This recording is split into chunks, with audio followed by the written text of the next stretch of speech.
The movie opens with an unsettling scene of a small, lifeless town. An unknown pathogen has wiped off the entire town's population in one go. It was fast, as people collapsed while on their daily routines with no signs of struggle. In the opening scene, two soldiers observe and try to establish the town's condition from a distance. However, they barely see anything, as the town seems lifeless, except for scavenger birds roaming around. With this signaling the possibility of something dead, the duo decides to go for a closer look aboard their monitoring van. All this time maintaining contact with the command base and reporting their findings. At first, everything runs smoothly as they even catch signal of a strange satellite. However, things shortly turn sour before recovering the satellite as they spot several corpses. The command center barely gives them a course of action when suddenly chaos ensues, and they go silent. Following this, 4 top scientists are summoned to dig into the strange case, now believed to be extraterrestrial related. 2 of them, Dr. Hall and the lead scientist Dr. Stones, set out to investigate the situation firsthand and deduce its impact. The 2 are well dressed in protective gear and dropped in the middle of the apocalyptic town.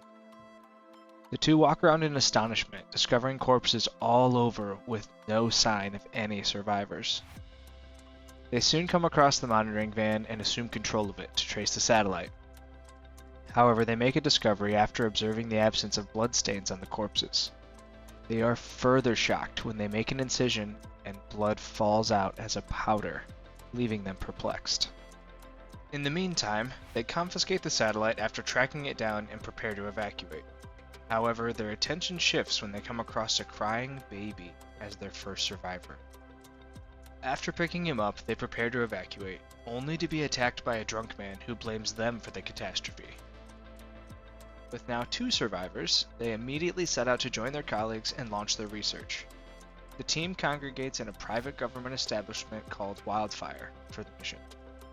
Meanwhile, the president is alerted on the matter, and a mitigation plan to blow up the town and contain the pathogen is tabled to him. However, he holds it for a day to have research conducted. In the next scene, the 4 scientists, Hall, Stones, Dutton, and Ruth, proceed for a briefing. The team's leader, Dr. Stones, leads them through the briefing and sheds light on the delicate matter. They are on a secure 5-level underground facility with containment measures. It will take them 16 hours to go through the various decontamination procedures to the main labs in the lowest level. They are surprised to learn that the facility is also equipped with a nuke for extreme cases. The detonation is set to automatically go off in case of a danger of a pathogen leak. To counter this, a key to manually prevent that is handed to Hall and locations shown to him. However, he only has 5 minutes to do so, as the self-destruct timer will go off after that. The team then proceeds through the tiresome decontamination procedure and finally hit the ground. They gather in the observation chamber where the retrieved satellite lies. Using robotic grippers, Stones releases some test subjects to the retrieved satellite, believed to carry the pathogen. Within seconds, the test subjects die, confirming the presence of the dangerous virus. Stones allocates each member specific duties in their field of work. Medical Dr. Hall is tasked with the analysis of survivors to determine the reason they survived. Dr. Dutton is tasked with studying the disease's mode of transmission, while Dr. Stones and Dr. Levitt are left to study the structure of the pathogen. The team then proceeds for their first night before kicking off the following day. In the next scene, everyone reports to their docket and work commences immediately. Dr. Hall joins his new technical assistant Karen, who explains to him the functionality of the systems. They won't be in direct contact with the survivors, as they will use suits in pressurized chambers. He immediately gets to work trying to establish similarities between the 2 that help them survive the ordeal. He starts by taking their blood samples and continues to start a conversation with the alcoholic named Jackson. Jackson, who is seemingly annoyed by the baby's constant cries, sheds more light on it. The baby barely stops crying and has kept the neighbors awake day in, day out. Additionally, he suffers from ulcers and has resorted to the use of an alcoholic drink to suppress the pain. At this point, Hall is unable to pinpoint the relationship between the old man and the baby whatsoever. However, he picks up a lead when the man's blood results come out as he finds it acidic. This, however, isn't sufficient as he finds nothing wrong with the infant. Meanwhile, Dr. Dutton, alongside his technician, put up their setup and launched the research. He starts by linking the chambers of his new test subject with that of the dead one. He then opens up air circulation between the chambers, and the mouse immediately drops dead. This ascertains his speculations about the pathogen's transmission being airborne. He reports this to Stones before proceeding with more tests to determine the size of the pathogen. For this, he employs the use of microscopic filters to filter the air as it passes through. He keeps on widening the filter's pores till the pathogen passes through, and its size matches that of a cell. This information helps Stones and Ruth position their microscanners in the right magnification. This helps as they discover a peculiar rock patched up with green elements. Leaving nothing to chance, they observe it closely and send it to the lab for further analysis. Meanwhile, news comes in about an absurd plane crash that happened a few miles off the infected area. However, the last conversation by the pilot elicited many questions, as it was odd. The pilot claimed that anything made of rubber was mysteriously being eaten away before the plane crashed. Dr. Stone speculates that the virus might have mutated and immediately reaches out to the president. He sends a message through his PA to activate Project 712 by dropping bombs on the area to prevent further spread of the virus. Meanwhile, the team receives the lab's analysis and sits down to scrutinize it. They are surprised to find that the rock is a normal one, but the green matter is questionable. The substance is alive and keeps growing, confirming it to be the virus they've been looking for. However, they are shocked to learn that its structures lack key biological elements. It lacks amino acids and enzymes, leading them to believe it's from outer space. Dr. Ruth is immediately tasked with studying the reaction of the virus to different conditions. This is to find a condition in which it thrives less, and possibly to use to mitigate it. Before that, they insert a sample in the EM machine to understand how it survives and produces energy. However, they are shocked as the virus still thrives in the harsh conditions and is barely affected by electromagnetic waves. This leads them to conclude that blowing it up using a nuke will breed it further and accelerate its spread. They immediately reach out to the president's team to call back their request and are lucky to do so on time. They also ask for the removal of the self-destruct nuke, and the process to do so kicks off. The team then breaks into their respective dockets to further their research.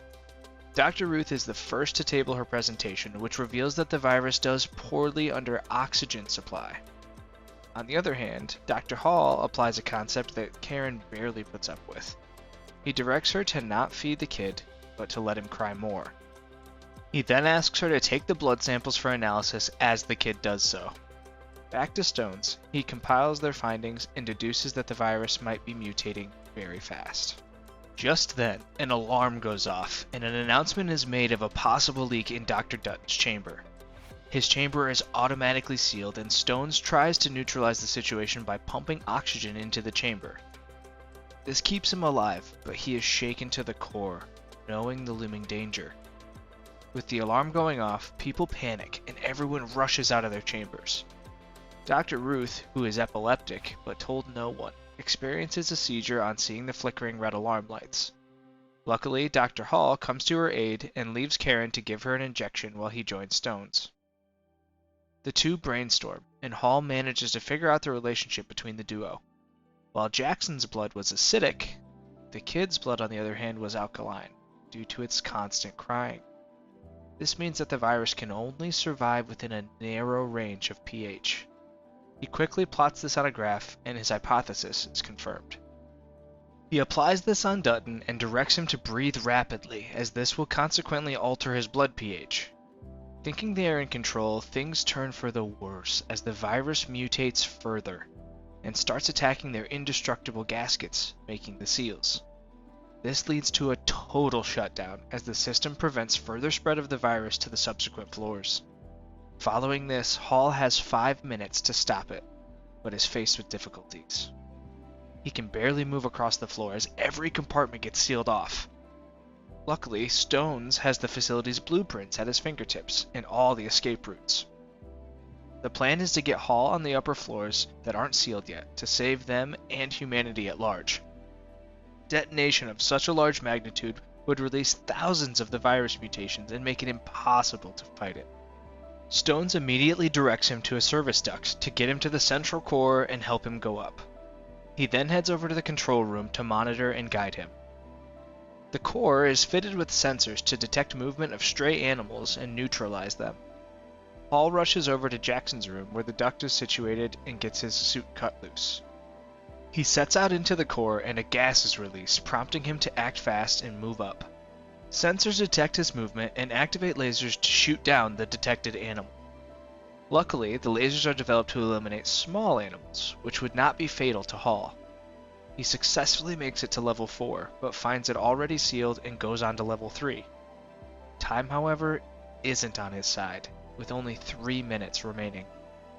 Though he manages to dodge the lasers, 2 get him, but he gets through and successfully enters level 3. He slowly makes it to the station and successfully stops the procedure before passing out to his injuries. When he gets up, his team gladly watches over him and assures him all is well.